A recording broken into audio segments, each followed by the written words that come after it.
so I'm having two great guests coming from like big global systems. I'll start with lady and invite Natali Delić.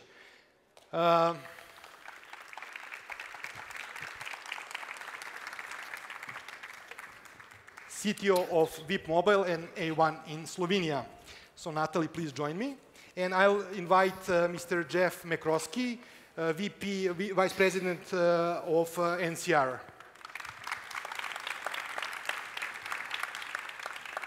Thanks for having us. Super. So we discussed and we agreed that we want to really create this living room atmosphere. So we are going to be not that formal. So starting, so I'm not going to introduce formally my speakers at the panel. I'll just leave floor to them to present themselves professionally and to present their companies if there are people not aware of it. So we can start with Natali. Okay, so I've been in telecommunications for almost 20 years. If I count my education, then it's a quarter of a century already. And I've been in this industry in the golden age of the industry, and then in the time when we started struggle, when we were attacked by OTT players, and now let's say that there is a new wave of challenges coming up ahead of the industry itself. It will be interesting time. We will discuss a little bit about that today and how we cope with that. We are challenger in the market, which is also important for the way how we are doing business. I'm talking now about Serbian market, and from my perspective, I really love technology, and my personal mission is how to make this world better through technology. Great. And just like for people who are not aware, like the VIP Mobile in Serbia is part of the bigger global system? Yes, yes. VIP Mobile is part of A1 Austria Group, and A1 Austria Group, Telecom Austria Group, is part of America Mobile. So it's a global player in telecommunications market. It's a fourth player in the world, actually. Thank you. Jeff. So my name is Jeff McCroskey. As mentioned, I'm the Vice President at NCR Corporation, which is a company of about 40,000 professionals. We do business in 167 different countries. Interestingly enough, our largest population of employees is right here in Serbia. Serbia came on our roadmap about 2011, and somebody said to me, let's take a look at Serbia, and I thought they said Siberia, and I said I'm not going there. But Serbia for us has turned out to be really great. My background is I started off as an accountant, decided I hated accounting. I went to law school, I keep my legal degree, and I went on to Harvard Business School. So when Philip was up here earlier talking about education, I'm a real believer in education. But more importantly, the application of education to getting things done. And we've done a lot, so just real quickly, if I could, we started off with 0 people, 0 in Serbia. In 7 years, we will hit 4,000 employees, and we're spending somewhere between, it varies, $80 million and $100 million on a new location here in Belgrade. So we're very committed to Serbia. We still have a lot to learn. We still have a lot to do with the young men and women that are on our team. But I'll just say thank you for having us, and thank you for providing us with well-educated, great work ethic, multilingual speakers. And we'll talk a little bit more about that later, so thank you. Thank you, Jeff. And environment is forcing us to transform as organizations. And like, let's start maybe with Jeff, because NCR actually like dates back to 19th century and really had a really great history of transformation. So like, can you just elaborate on like what was the path of NCR, and how do you see the future of your company today? So we're #1, just real quick, NCR is #1 in the financial market around the world. We're #1 in the retail market around the world. And we're #1 in the hospitality market for self-service type of devices. our focus really inside of NCR, it's kind of simple when it comes to innovation. We're a company that's been around 135 years, but we see ourselves, and I've always seen myself inside of NCR as part of a startup organization. I actually worked for 3 startups, had 2 successful exits, and NCR has let me continue on being an entrepreneur. So we look at always separating artists from soldiers. Oftentimes, you just heard up here, it's not bad to work in a big company in a core business. That's what pays the bills. That's what keeps the lights on. But you also need playwrights or artists, individuals that will take a risk, individuals that aren't afraid to take the risk, and individuals that know, frankly, if they get fired, they're going to have another job. I have 3 degrees. I'm pretty confident I'll find another job if they fire me. The key is that separation. Then the equilibrium between the two, where the artists feel loved as much as your core cash cows feel loved. And then finding the talent that can find that equilibrium. They may not be a technologist. They may not be a finance person. They may not be from MIT. They may not be from Harvard. But they understand how to balance the relationship between your artists and what we call, again, your soldiers.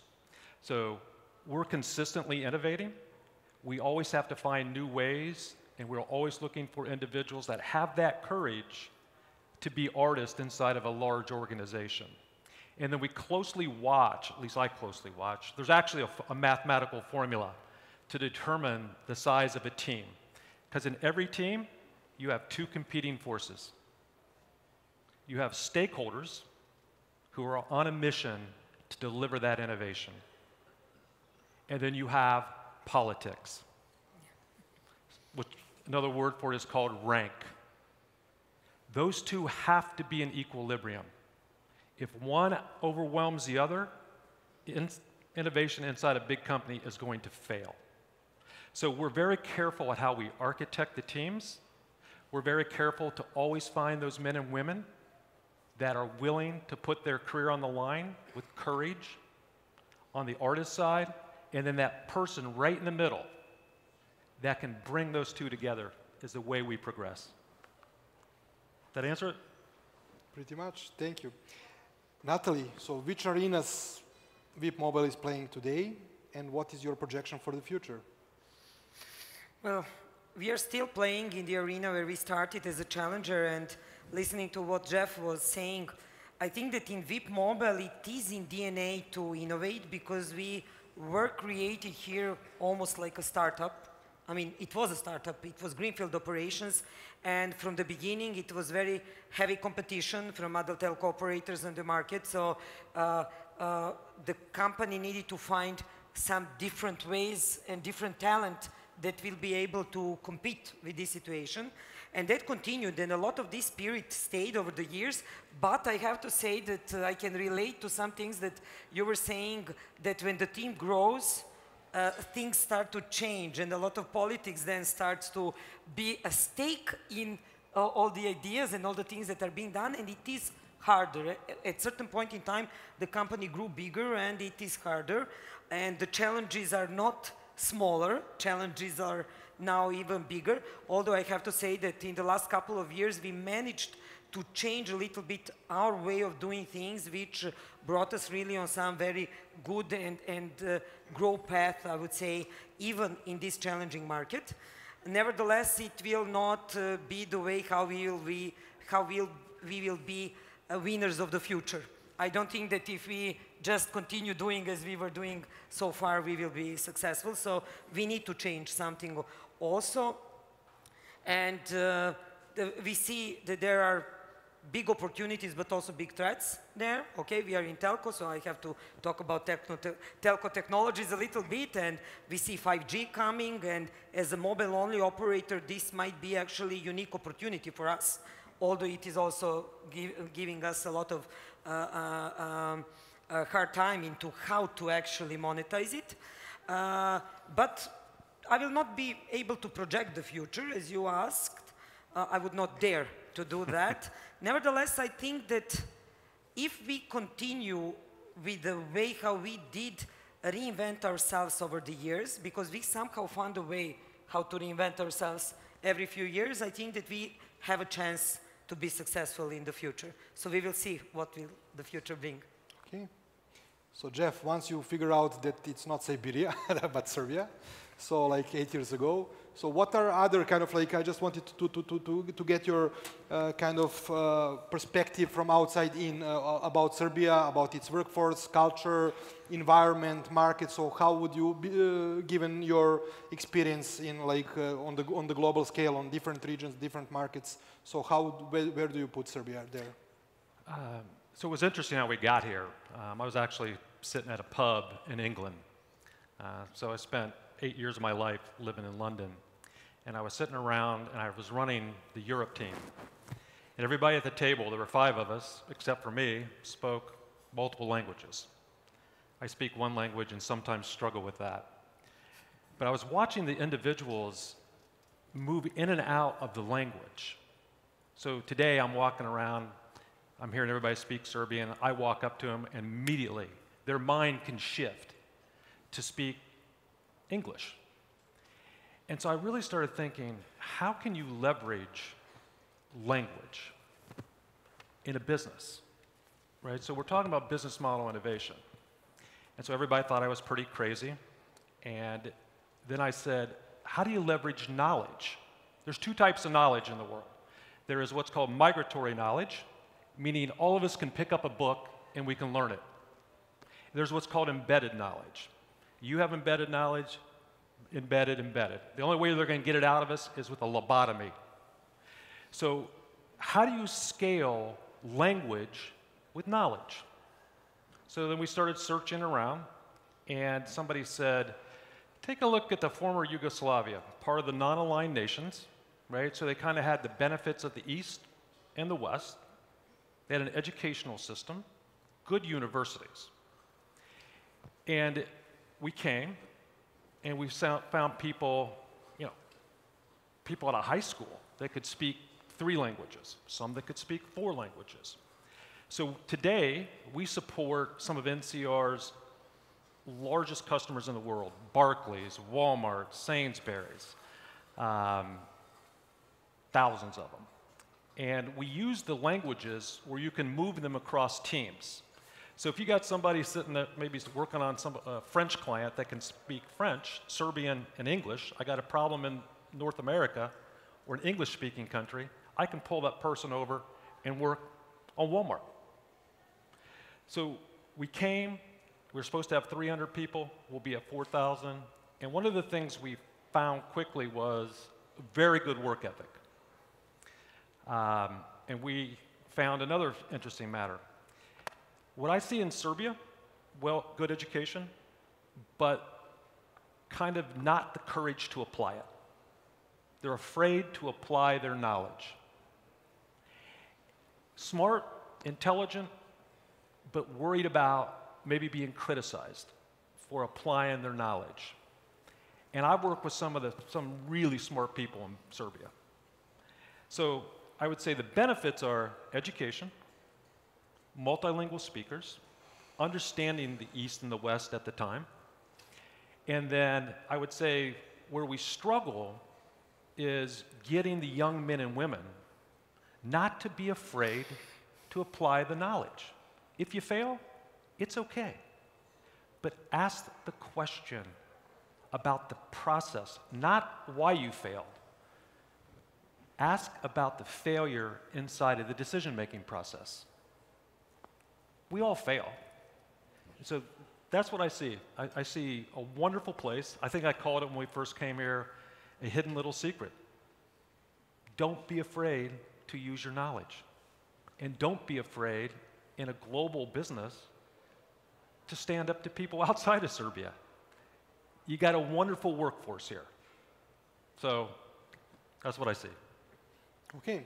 Natali, part of A1 group and Slovenia, part of American Mobile. So how do you compare Serbia to other markets in terms of the workforce markets? Well, I think that there are smart people everywhere, so I would not compare on that level, but I really relate to some of the things that Jeff said.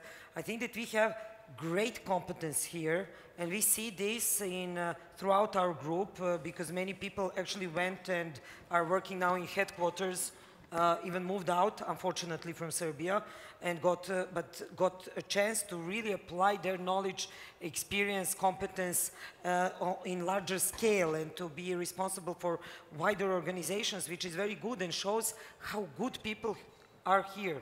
But I think that we have a really important question to ask ourselves and to find a way, all of us here, how to solve it, and that is how to take more risk. I think that that is actually what you also were mentioning, and how to free those people to have bigger tolerance on risk and not to be afraid to try, to experiment, to be entrepreneurs within corporations. We are all talking here about corporate innovation, and we are trying to change something to create this kind of atmosphere, but at the end, the biggest obstacle, one of the biggest obstacles, I do not agree that it's the biggest, we will later say what I think it's the biggest, but the second biggest is actually people not being afraid, people being afraid and not feeling free to take a risk and to experiment and to learn from their mistakes. And also, one other thing that I think is missing, we do not have a culture of feedback. We don't know how to give feedback to each other, either bad or good feedback. We just don't know that. And one of the most important parts in the learning curve is actually, and personal and professional growth, is getting feedback and taking it, embedding it into your knowledge and experience, and moving from point A to point B, but on exponential level. So if we do not learn how to take feedback, then it is slower growth. And I think that these are things that are hindering us, but overall, it is a great place to work, to live, and really great people that we can find here. We just need to find a way as corporations how to keep them here. So I'm very grateful to NCR that came here and built such a great company, scaled so much, more than 10 times, because that means that a lot of people there stayed in this country and did not leave. So thank you, Jeff. Okay, so as I mentioned a bit earlier, so innovation is really rarely happening in the walls of your company, especially nowadays. And in terms of innovation ecosystem and all the other players outside the walls, what is your experience? Are there any kind of partners, examples that you would mention? Maybe Natali, so like it's not going to come out from the meeting room that this is the secret formula for success. How you are thriving in Serbia in that regard? Yes, well, partner ecosystem is, I think, one of the most important things, because you cannot have all the competencies in your company.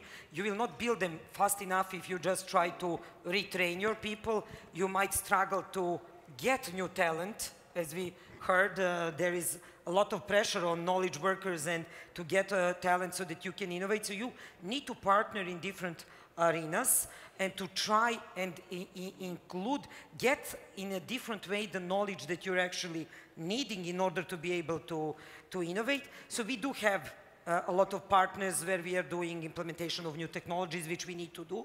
But I would mention one thing which is a little bit not corporate startup, but I would say like corporate startup partnership that we did